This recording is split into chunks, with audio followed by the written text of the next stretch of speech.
unboxing lang. Ito na. Kayla, you can show them yung ano nakikita. Ayan, so... May comment. Ano yung comment? Di mo kami maluloko, Mayor Vico. Talaga? Sino yan? Worky. Sino yan? Okay. Mayor Vico na naman, ah. Hello. Hindi po ako si Mayor Vico. Pero no, welcome to our live unboxing. I hope you can visit for a test ride soon. So yun, very safe si Fido mag-pack sa mga magpapadeliver nito nationwide.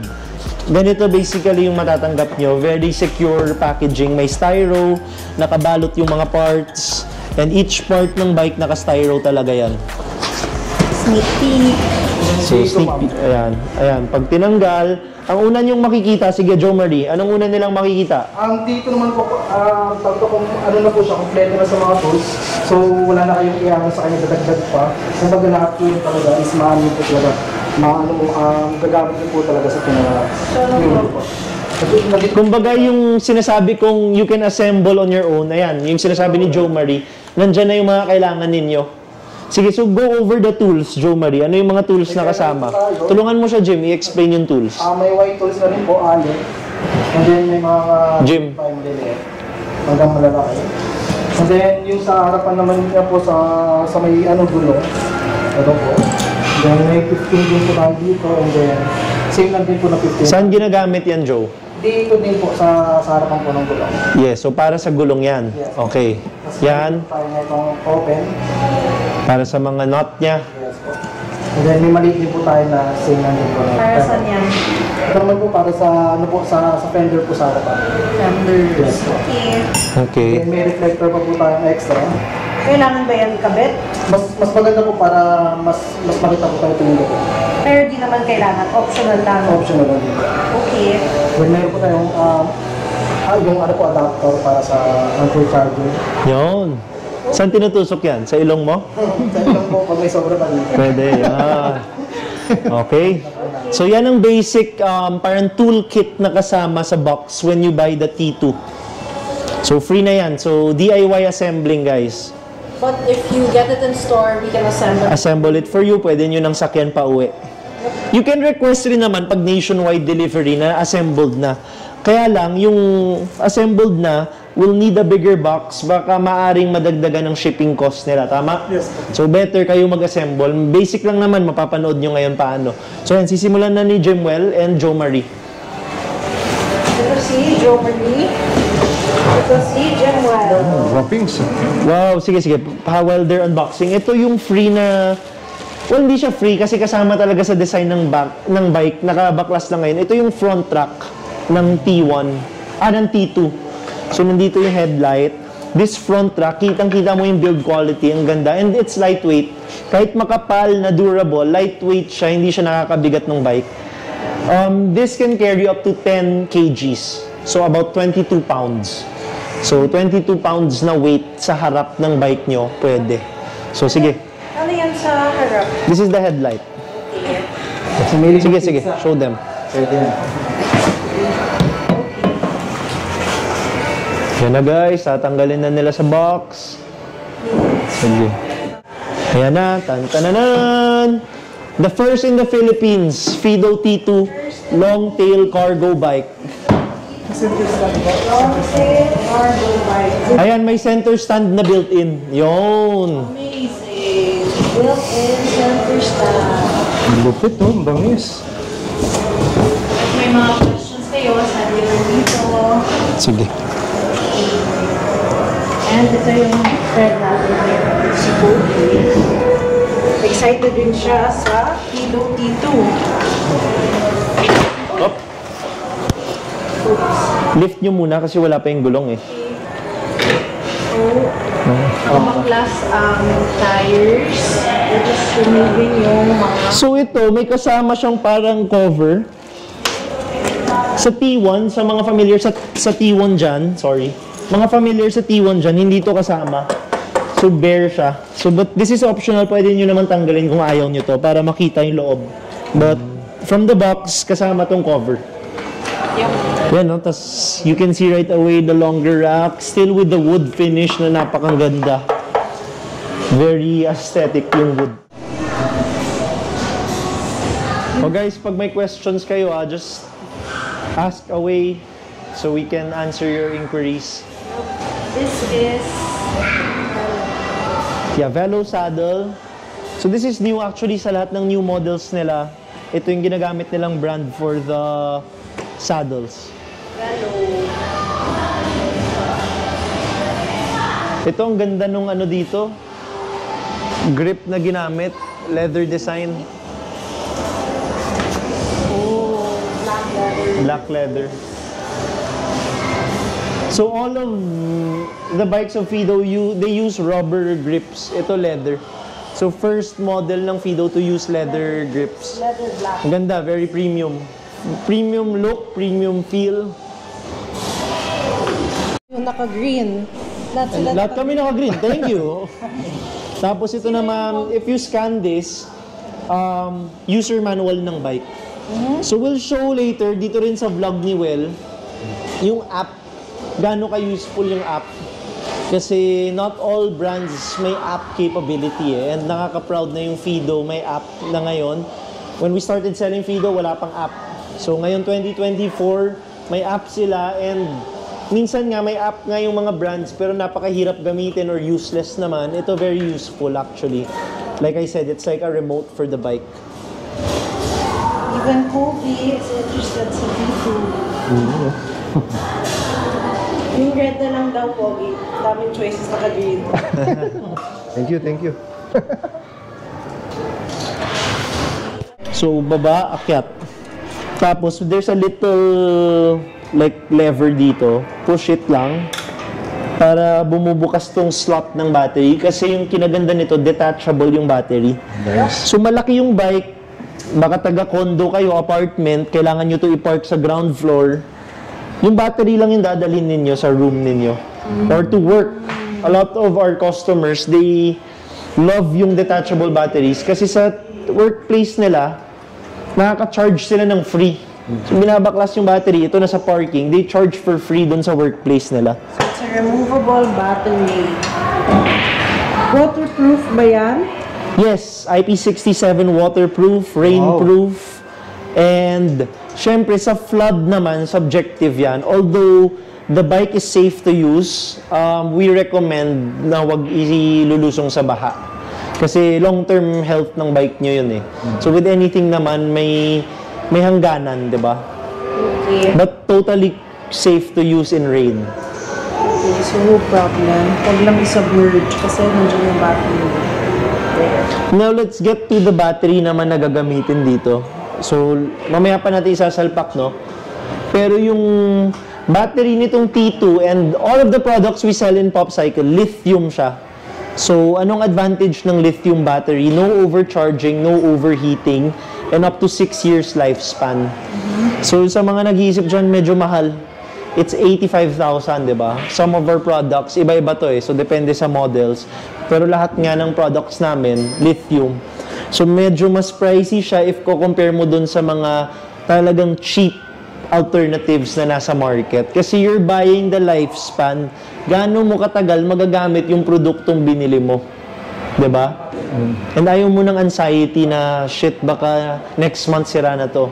Diba? You want something that you can rely on every day. Get something na may quality build. So, lithium battery, guys.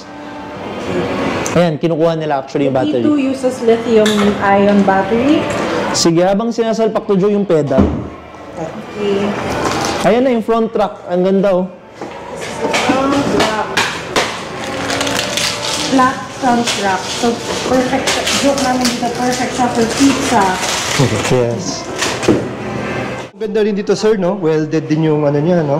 Yung pinaka-rear rack niya. Yes. So, hindi siya ditornilyo. So, ibig sabihin, napakatibay niya. Yes, yes. Very durable and ano. Hindi siya Reliable. kumbaga add-on. Nasa design siya ng bike na may rack. Kaya siya cargo bike talaga. Dito maganda, Kills. You can show this. Integrated yung tail light. Tail light, brake light. So, maraming bikes dyan, kailangan mo pa magkabit ng external na ilaw. So, kailangan mo mag-charge araw-araw. Ito, galing na sa battery ng bike yung ilaw. Pag in-on nyo yung bike, matik nag-on rin to. So, foul. Uy, hi, Ninoy. At paano sinasalpak? Ito po, may susi tayo dito. May susi po tayo dito. Meron tayong on, and then meron tayong off. But sa off na pwede yung tanggal ng susi. And then nakalak yung battery. Sa So, if nakalock, hindi na yan pwede matanggal. yes po, hindi po pwedeng matanggal, and then naka-off din po yung sa unit. So hindi po natin siya may open. And then meron tayong last, yung ma-remove nyo yung battery. Push nyo lang po, tapos left. And then ma-remove nyo yung battery, ay yung susi, and then yung battery. Yun. So, removable yung battery. So, what happens if removable yung battery? So yun na pong Tapos madali lang dalhin kasi may handle. Ayan, no? Easy to carry. How heavy yan? Estimate lang. Kahit isang daliri lang kay Jo Maria, no? mga apat na wala pa pa. O, pinky. Hindi naman, baka mabali naman yung Hindi yan. Wow! So, ano lang, OA yan, pero we're showing, hindi siya ganun kabigat. Kayang-kaya ng random people to carry this. 48 volts, 20 Ah ba itong battery? Jimwell, anong voltage saka AH? About specs ng battery, meron po yung sticker dito, so may kita po natin. So, it's 40. This is 54 volts. Maximum voltage. 20 AH, yes. So, yup, tama. Nasaan yung Okay. on the screen? Ito, may on button. Yan. So, what do you see in the screen? Meron kang speedometer mo, yung gauge ng battery in bars, and then the modes here sa bottom right. Eco, normal, sport, turbo, turbo plus. So, turbo plus, ang maximum speed nito guys, ang inaantay nyo sigurong detail is 50 kilometers per hour yung top speed ni T2. Bilis. Wow. So, if you want magtipid konti, may manual mode siya. You see the 0. So, pwede nyong ipa-jack ng manual, pero naka-on yung horn, and mag-on yung light sa harap. Yan, eco mode, pag gusto nyo mas tipid, although slower lang yung speed dyan, mga 20 kilometers per hour. Pero pwede na rin, kung nasa mga looban naman kayo, or tight roads, tight spaces, pwede na to. Tapos yung modes na yan, pwede nyong bawasan yan. If you want, kuwari, there's 5 modes eh. Kung gusto nyo i-simplify, 3 modes lang. Kuwari gusto nyo ano lang, eco lang, tapos sport, tapos turbo plus, pwede yon sa app. That's the purpose nitong app na sinasabi ko kanina. Doon yung makokontrol yung mga settings na gusto nyong personal touch nyo na. Tapos dito naman, if you press M, it shows you different details lang. Nakailang kilometers ka na during your ride, tapos ilang minutes ka na nakasakay sa bike mo. Kung pinindot mo yan, nandiyan naman yung speed and total odometer na tinravel mo. And then dyan, yung mas bigger pero simplified. Okay, so dito naman sa right side, yung 7-speed Shimano shifters. So they use quality parts sa saddle, velo, sa shifter Shimano. So that's probably the best brand na ng shifter sa buong mundo, Shimano, na makikita natin sa mga bikes. And then nandito yung, so this is how you shift, diba? Itong dalawang buttons na to, shift up and shift down. Ayan. Okay? And then dito naman yung throttle. So yung mga Fido bikes kasi guys, ito, let's go to the how it works na. So yung Fido bikes, ito, may tinatawag tayong pedal assist. Pag pina-jack nyo, ito, umaandar yung motor sa likod.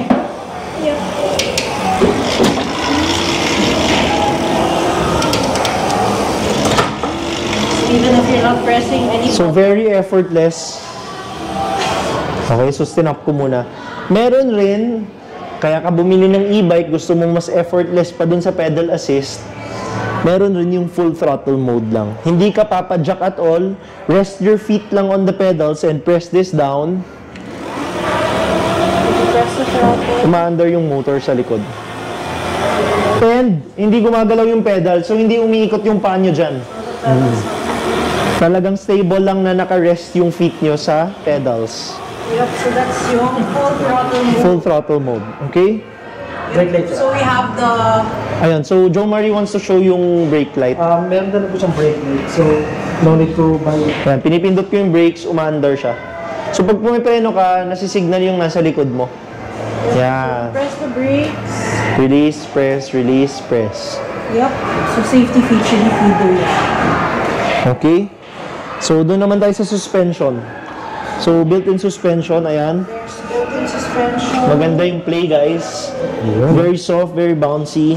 Nice. Mas adjustable dito yung play. Kung gusto nyo mas stiff konti, mas matigas, pwede nyo tigasan. Kung gusto nyo mas malambot, pwede nyo lambutan.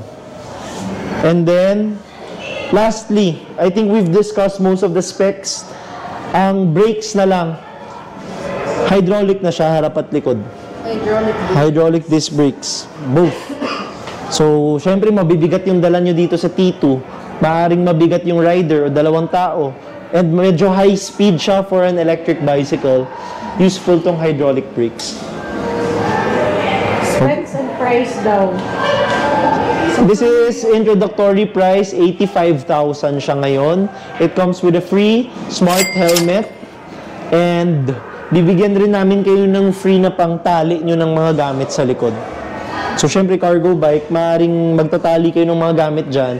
Sasama na namin sa bike yung tali. Can we go over yung top specs niya? Okay, basic specs, range, nasa 120 kilometers. That's depending if nagta-throttle ka or pedal. That's the range, 120 kilometers. Yung speed niya, 50 kilometers per hour. Lithium battery, 750 watts. So, very torquey yan. You can expect it to be torquey enough kahit sa mga ahon. Okay. Mataas so bang AH niyan? Mga 30 AH kaya? This is 24. Tama. This is 24 AH. And then how many volts? Volts is 54 yung top. Yung peak voltage niya. 54. 4 volts and then 24 AH. Yes. Okay. It can go 100. After this video, uploaded na to sa website namin with the complete specs. Kung gusto nyong basahin, isa-isa talaga yung very detailed specs. So what's our website? Topcycleebikecenter.com. Nandun yung full specs nitong Fido T2. Motor. 750 watts. 750. 750 watts. So, you can test ride, guys. Punta lang kayo dito sa store. Pwede nyong only test ride hanggang magsawa kayo. So where's the store? May nagtanong? Hindi. Our store is in Venice Grand Canal Mall, McKinley Hill, dito sa Taguig. May question. Compatible din battery ni L3 dito? Yes, compatible. Okay. So, Technically, they share the same battery. So, kilalang kilala guys si L3 for being the most long-range e-bike. So, yung battery nun, nilagay dito. Siyempre, shorter lang yung range nito kasi mas mabigat to. Yung L3 kaya mag 200 kasi maliit na bike yun eh. sabi ni Dale, pa-shoutout naman. Shoutout Dale Diaz, isa sa mga OG naming L3 users yan. Yep. Yan yung mga isa sa mga unang delivery riders na bumili ng L3 sa amin. So shoutout, subukan mo next time. Daan ka sa store, Dale. So this is the L2... T2. T2. Yes, the Fido T2. So that's it. We'll post more content about the T2, guys. May mga magre-review rin nito na brand ambassadors. Kasama na si Well Esquela doon. So abangan nyo sa YouTube page niya yung road test review naman. Yeah. Kasi ngayon we're going over the specs lang the design, the price. Ang bisikleta or ang mga scooters, kailangan niro-road test. So abangan nyo yung road test. So that's it for our live unboxing. Thank you again. We were joined by Well Esquela, Jimwell, Joe Marie, and myself. Behind the camera is Kayla. So, ayan, sakto pinakita mo yung Courier. Isisingit lang namin to kasi kagabi lang to guys na setup. Courier is a local brand of everyday clothing for urban commuters. That's their slogan actually. They make clothes for urban commuters. Bakit urban commuters? Kasi dry fit material siya. And it's so lightweight. Ayun o, naka-crumple siya. Wow. Ganun siya kalambot. Ganun siya ka-lightweight. Kahit ibulsa mo to kasya. Super lightweight, dry fit, pero formal looking. So kung papasok ka ng opisina, magbabike ka papunta sa meeting, or may importante kang lakad, pero biking yung means of transportation mo, or riding a scooter, a motorcycle, pwede to. Pwede to. And weatherproof siya. So kung yung mga road cyclists, yung mga nasa sports side ng biking, may mga jersey sila. Di ba yung mga sobrang sikip na parang ako yung hindi nakakahinga pag nakikita ko sila. Tayo, comfort, everyday wear, itong Courier. So, we'll make more videos about Courier soon. We're just showing it now kasi kagabi lang to nag-start yung collab namin. So we have short sleeve polo. This is for men's, may long sleeve, same material, dry fit, pero long sleeves, pang semi-formal na talaga. And it also has Ito, shorts, everyday shorts, and ito sa Daming klase, women's. Yep, for women's, we have vest, mga sleeveless, we also have some shorts, and some polos as well. So yep. It's also the same dry fit, breathable material. So pang daily ride talaga. So that's something. So ito mga chillax, may marami tayong options dito. Imagine may long sleeves pa. Okay, so that's it for the unboxing today. Thank you for joining everyone. Bye-bye. So yun, thank you mga ka-chillax for tuning in sa video na to. I hope nagustuhan nyo yung T2 and the Fido Kids. Yes. So, bago tayo matapos, I just wanna let you know yung colors available ng T2 are green and silver. For the Fido Kids, it comes in one color lang, which is the green and yellow color combo. So, isang kulay lang yon. Ngayon, sa modes of payments, meron tayong QR code for PayMaya. We accept GCash here and other digital wallets. Meron tayong installment with credit card. Ito yung importante kasi maraming gusto installment, 12 months to pay. With these banks, BDO, BPI, Metro Bank, HSBC, and China Bank. 0% for 12 months with these credit cards. Paano pag wala dito yung credit card mo? Pwede pa rin, pero straight payment, walang installment. So kapag straight payment, kahit anong bangko po pwede. Meron tayong home credit, 0%. If hindi ka po owner ng credit card, you can use home credit kasi madali ang approval sa kanila. Gagawa ka lang ng account. Most likely, ma-approve ka ni home credit basta meron kang proof na kumikita ka every month. Yun lang ang requirement ng home credit actually. May ID ka at makita nilang may kinikita ka kada buwan. Ma-approve ka dito. So 0% rin yan. Up to 18 months tayo kay home credit. And then meron tayo yung mga direct payment. You can bank transfer sa amin, sa BPI namin. Online lang pwede. And we also accept debit card. And syempre, yung pinaka-basic, cash. So yun. Thank you guys. Dalaw kayo, Venice Grand Canal Mall, McKinley Hill, Taguig City. Test ride. May malawak na test area tayo sa labas dyan. You can test ride all of our products hanggang magsawa ka. Sana masama natin si Well next time sa mga test ride. So, thank you. Okay mga ka-chillax, dahil nandito tayo ngayon sa bagong ayos na service area. And pakita mo naman, Well, service area natin. Ito may box lang na nakaharang pero wash area natin to. And mga cleaning products. Yan yung mga menu ng servicing. Meron tayong maintenance. Nandyan yan sa left side. We offer bike wash. Meron tayong express wash, mabilisan, and complete bike wash. Wow. Pati mga grasa pwede natin lagyan and mga pangpakintab. Meron tayong upgrades dito sa kanan. So mga ano na yan, mga kumbaga mga add-ons. So this is the area where we service your bikes. Ayan, nakikita nyo may mga gulong dito, spare tires. Yung mga spare parts natin nandito sa loob ng storage. And nandyan yung complete tools ng tech team namin. Wow, ito, Jim, Well, ipaliwanag mo sa viewers ni Well, ano tong bago nating service cards for Sulong and Popcycle. So, paliwanag mo lang para saan yan and bakit makakatulong siya dun sa rider at sa tech team natin. Dito po, kapag magpapaservice kayo, bibigyan po na kayo dala to. And once na bumili kayo sa amin, bibigyan po namin kayo nito. And dyan po yung serial number, model ng e-bike, purchase date, and dealer kung saan kung kanino po nabili. So, ito po yung name ng customer. Same din po dito, and may mga QR code po yan. Nice. Ito nga po sa Fido, meron kaming complimentary service, good for 1 year. Yan po, mayroong 3 times na PNS, 3 times na hub motor, cleaning o overhaul, and First my phone. brake adjust, and front shock repack. Wow. Sa likod naman po, dyan po mayroon kaming nakalagay dyan na date and service. So, kung kailan natin ginawa yung unit nyo, at kung ano po yung mga ginawa namin. Nice. Kung sino man po yung gumawa, kailangan po may signature kami dyan.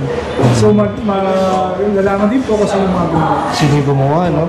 So in other words, sir, parang may assurance, no? Oh, yes. May assurance and syempre yung date kung kailan ginawa. Mamamonitor, yun, Kung ano yung monitor. mga ginawa sa e-bike nyo, sino-sino yung mga gumawa. At saka kung ano yung ginawa, di ba? Kung ano yung ginawa, kung ano yung problema, kung nagawa man yun, so makikita rin doon yung validity din ng warranty. Yes, please. Di ba? So safety ni nagpagawa, at saka safety din ng gumawa. Tapos, Yan.